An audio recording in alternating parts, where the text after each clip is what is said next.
Синең шигырьләрең маяк кебек барыр юлымда.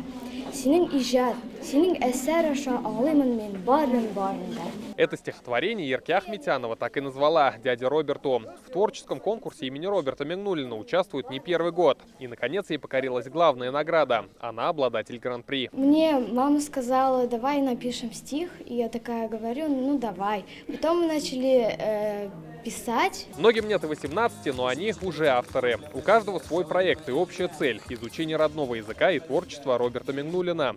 Видеоролик о татарском классике помог Лилии Гайнединовой занять второе место. Изучили инстаграм-страницу Роберта Мигнуллина, его стихотворения и сделали буктрейлер. Да, это ролик о творчестве, о жизни Роберта Мигнуллина. В финал из 2000 заявок попало лишь 49. Лучших определили по 7 номинациям. В предыдущие годы награждение победителей конференции имени Роберта Мигнуллина проходило в 88-й Казанской школе. В этом году его впервые проводят в стенах Дома дружбы народов. И впервые без самого поэта. У него было такое желание, чтобы эта конференция, именно вот завершение этой конференции, награждение детей проходило в каком-то концертном зале. Я думаю, я со своей стороны его пожелание выполнил.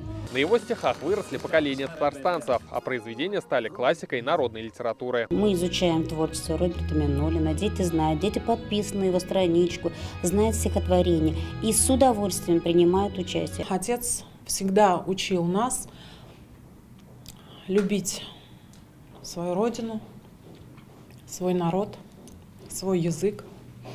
И, безусловно, такого рода мероприятия, они так или иначе способствуют этому, безусловно. Ак күңелле, яхшы кеше, бу дөньяга син кирәк. Чиста җанлы, саф йөрәкле кешеләр хәзер сирәк. Республиканская конференция имени Роберта Мигнуллина проходит в 5-й раз. Организаторы планируют сделать ее всероссийской. Рамиль Галюлин, Вадим Ларионов, ТНВ, Казань. Закажи рекламу на ТНВ. Телефон в Казани 5 705 100.